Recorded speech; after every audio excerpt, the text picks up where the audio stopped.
আমাকে বলছে আব্দুর রাজ্জাক সাহেব আপনি জামিয়া সালাফিয়ায় সায়েন্স খুলেন না কেন? আমার জন্মভূমি দেবীনগরে সায়েন্স আছে, এদেশের বড় বড় স্কুলে সায়েন্স আছে। তার ছেলের ফলাফল কি আমাকে শোনান। বাপে তো বহু টাকা খরচ করেছে, লক্ষ লক্ষ টাকা খরচ করে ছেলেকে মানুষ করেছে। ফলাফলে দেখা গেল সেই দিন বেশ হুঁশিয়ার বুদ্ধিমান সচেতন মেধাবী ছেলেটা, দেবীনগরের ছেলেটা গাড়ি থেকে নামলো। পরনে প্যান্ট আছে, প্যান্ট টাকনোর নিচে আছে, দাড়ি চাঁচা আছে, হাতে সিগারেট আছে, গলায় টাই আছে। এইভাবে গাড়ি থেকে নামলো। একটু পরে গাড়ি থেকে নামলো বৌমা, হালকা হালকা গায়ে কাপড় আছে। একটু পরে নাতনি গাড়ি থেকে নামলো, পুতিন গাড়ি থেকে নামলো, গায়ে কাপড় নেই। দেখি গাড়ির পিছন দিকে কুকুর আছে। বলেন টাকাটার অবস্থা কি হলো? এরই নাম সায়েন্স। আমার নামে 5,000 কোটি টাকার মামলা হবে কেন? আমি ঠাকুরের কি করেছি? ঠাকুর বলেছে ও কালিমা তোমার আকাশ, ও মা তোমার বাতাস। আমি বলেছি ও ঠাকুর তোর বাপের আকাশ, কালিমার বাপের আকাশ।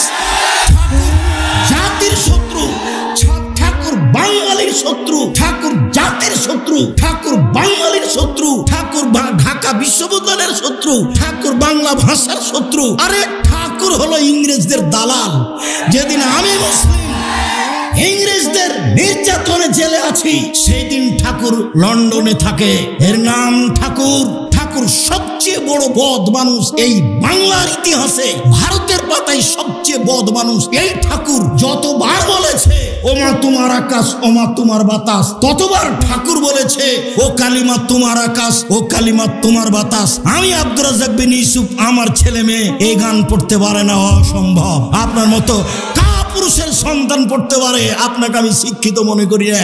আমি যে অশিক্ষিত আপনি এই কথা আমি আজ থেকে 30 বছর আগে বলেছি। আপনাকে, আপনার ছেলেকে, আপনার মেয়েকে, আপনার বাপকে, আপনার জাতিকে, আপনার বংশকে যদি আমি অশিক্ষিত প্রমাণ করতে না পারি, জাতির সামনে বক্তব্য দেব না। আরে বেগম রোকেয়া শিক্ষিতা মহিলা হলো কিভাবে? অবাক কথা। কিসের বস্তা এগুলি? লাথি মেরে মেরে দেখছে কি ব্যাপার, কিসের বস্তা এগুলি? বেগম রোকেয়া নিন্দা করছে আপনাকে। বেগম রোকেয়া শিক্ষিতা মহিলা হলো কিভাবে? আপনি তার বইটা পড়ে দেখেন, থুথু দিতে হবে। আমার মনে বড় স্বাদ, আমি এই দেশের মাটিতে উন্নত মানের প্রতিষ্ঠান গড়বই ইনশাআল্লাহ, যেখানে ছেলে মেয়ে বাংলা, ইংরেজি, আরবি উন্নত মানের শিক্ষা অর্জন করে জাতির অন্যায়ের বিরুদ্ধে লড়বে। মুখে কলমে মিডিয়ায় লড়বে ইনশাআল্লাহ। এই সুবাদে দিন কাটাচ্ছি। জামিয়া সালাফিয়া ডাঙ্গিপাড়া পাওয়া রাজশাহী প্রায় 40 বিঘা জমির উপরে অবস্থান করে।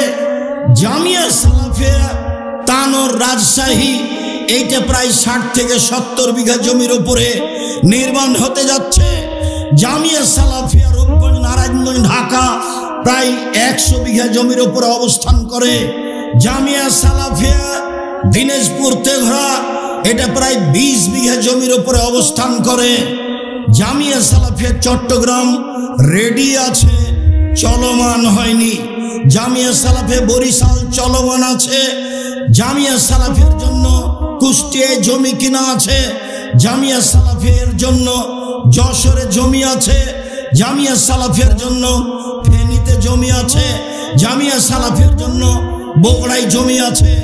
জামিয়া সালাফিয়ার জন্য ময়মনসিংহ জেলায় জমি আছে। জামিয়া সালাফিয়ার জন্য কুমিল্লায় জমি প্রস্তুত আছে। সারা দেশ জুড়ে বড় বড় জেলায় জামিয়া সালাফিয়া গড়ব ইনশাআল্লাহ। সারা দেশ জুড়ে মক্তব পরিচালনা করব ইনশাআল্লাহ, যেখানে ছেলে মেয়ে আকীদা সংশোধন করবে এবং নিজেকে মুক্তি করবে গোলামি থেকে। লন্ডন আমেরিকায় যাই, যেতেই মিথ্যা কথা বলা লাগে, ওই দেশে গিয়ে সুদ নিয়ে জীবিকা নির্বাহ করা লাগে, মিথ্যা করে একটা মেয়েকে বিবাহ করা লাগে, তাহলে 2 জন লোকের ভাতা পাওয়া যায় এমনিতেই। বউ সাজে যেই সেও টাকা পায়, বউ সাজায় যে সেও টাকা পায়। ভিত্তি হচ্ছে সুদের উপরে, চলাফেরা হচ্ছে মিথ্যার উপরে। বিদেশে গিয়ে দিন ধর্ম বিক্রি করে, স্বাধীনতা বিক্রি করে মুসলিম দিন কাটায়। পদ্মা সেতু তৈরি করে বিদেশের লোক, বাংলাদেশের লোক তারা লেবার হিসাবে কাজ করে। আমাকে বলছে আব্দুর রাজ্জাক সাহেব, আপনি জামিয়া সালাফিয়া সায়েন্স খুলেন না কেন? আমার জন্মভূমি দেবীনগরে সায়েন্স আছে, এদেশের বড় বড় স্কুলে সায়েন্স আছে। তার ছেলের ফলাফল কি আমাকে শোনান। বাপে তো বহু টাকা খরচ করেছে, লক্ষ লক্ষ টাকা খরচ করে ছেলেকে মানুষ করেছে। ফলাফলে দেখা গেল সেই দিন বেশ হুঁশিয়ার বুদ্ধিমান সচেতন মেধাবী ছেলেটা, দেবীনগরের ছেলেটা গাড়ি থেকে নামলো। পরনে প্যান্ট আছে, প্যান্ট টাকনোর নিচে আছে, দাড়ি চাঁচা আছে, হাতে সিগারেট আছে, গলায় টাই আছে। এইভাবে গাড়ি থেকে নামলো। একটু পরে গাড়ি থেকে নামলো বৌমা, হালকা হালকা গায়ে কাপড় আছে। একটু পরে নাতনি গাড়ি থেকে নামলো, পুতিন গাড়ি থেকে নামলো, গায়ে কাপড় নেই। দেখি গাড়ির পিছন দিকে কুকুর আছে। বলেন টাকাটার অবস্থা কি হলো? এরই নাম সায়েন্স। এবার আপনি দেখতে পারেন, বাড়ি যান ঢাকায়, ঢাকায় আপনার ওই পিজি হাসপাতালে ছেলে প্রতি মাসে 3 লক্ষ টাকা মাসে বেতনে চাকরি করে। প্রেসক্রিপশন ওই কোম্পানি লিখেছে যে কোম্পানি তাকে টাকা দেয়।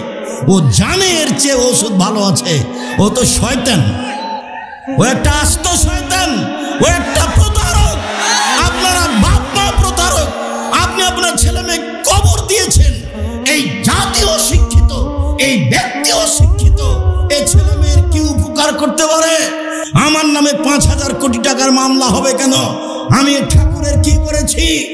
ঠাকুর বলেছে ও কালিমা তোমার আকাশ, ও মা তোমার বাতাস। আমি বলেছি ও ঠাকুর তোর বাপের আকাশ, কালিমার বাপের আকাশ। জাতির শত্রু, ঠাকুর বাঙালির শত্রু, ঠাকুর জাতির শত্রু, ঠাকুর বাঙালির শত্রু, ঠাকুর ঢাকা বিশ্ববিদ্যালয়ের শত্রু, ঠাকুর বাংলা ভাষার শত্রু। আরে ঠাকুর হলো ইংরেজদের দালাল। যেদিন আমি মুসলিম ইংরেজদের নির্যাতনে জেলে আছি, সেই দিন ঠাকুর লন্ডনে থাকে। এর নাম ঠাকুর। ঠাকুর সবচেয়ে বড় বদ মানুষ এই বাংলার ইতিহাসে, ভারতের পাতায় সবচেয়ে বদ মানুষ এই ঠাকুর। যতবার বলেছে ও মা তোমার আকাশ, ও মা তোমার বাতাস, ততবার ঠাকুর বলেছে ও কালিমা তোমার আকাশ, ও কালিমা তোমার বাতাস। আমি আব্দুর রাজ্জাক বিন ইউসুফ, আমার ছেলে মেয়ে এই গান পড়তে পারে না, অসম্ভব। আপনার মতো পুরুষের সন্তান পড়তে পারে, আপনাকে আমি শিক্ষিত মনে করি না। আমি যে অশিক্ষিত আপনি এই কথা আমি আজ থেকে না 30 বছর আগে বলেছি। আপনাকে, আপনার ছেলেকে, আপনার মেয়েকে, আপনার বাপকে, আপনার জাতিকে, আপনার বংশকে যদি আমি অশিক্ষিত প্রমাণ করতে না পারি, জাতির সামনে বক্তব্য দেব না। নতুন এই কথা বলিনি, বাংলার মাটিতে 30 বছর থেকে বলে আসছি। বিদ্যা কাকে বলে আগে নিজেকে জানতে হবে, তারপরে বাচ্চাকে বিদ্যা দিতে হবে। আপনার বাচ্চা বিদ্যাই এটা বুঝতে পারলো না। বলেছি আমি 71 সাল থেকে নিয়ে এখন পর্যন্ত কোন শিক্ষিত মানুষ শিক্ষামন্ত্রী হয়নি এদেশে। যাওয়ার সময় থেকে একটা বই সাথে নিয়ে যাবেন, বইয়ের নাম হচ্ছে শিক্ষা বনাম জাহেলিয়াত। আপাতত 1 থেকে 10 পর্যন্ত বিদ্যা নাকচ করা হয়েছে। নিয়ে যাবেন সাথে, বইয়ের নাম হলো শিক্ষা বনাম জাহেলিয়াত। আরে বেগম রোকেয়া শিক্ষিতা মহিলা হলো কিভাবে? অবাক কথা। সেদিন চাঁপাইনবাবগঞ্জ ট্রেন স্টেশনে কথার কথা, যারা চাঁপাইনবাবগঞ্জে পরহেজগার মহিলা হজ করতে যাবে, তো স্টেশনে গেছে, তখন স্বামীকে, দেবরকে, ভাসুরকে বলেছে যে একটু পর্দার ব্যাপার, আমরা এখানে ট্রেন স্টেশনে বসে আছি, তোমরা একটা চাদর আমাদের গায়ের উপর দিয়ে দাও। এবার ট্রেন স্টেশন মাস্টার পাশ দিয়ে হাঁটছে প্ল্যাটফর্মে, আর বলছে কি ব্যাপার, কিসের বস্তা এগুলি? লাথি মেরে মেরে দেখছে কি ব্যাপার, কিসের বস্তা এগুলি? বেগম রোকেয়া নিন্দা করছে আপনাকে। বেগম রোকেয়া শিক্ষিতা মহিলা হলো কিভাবে?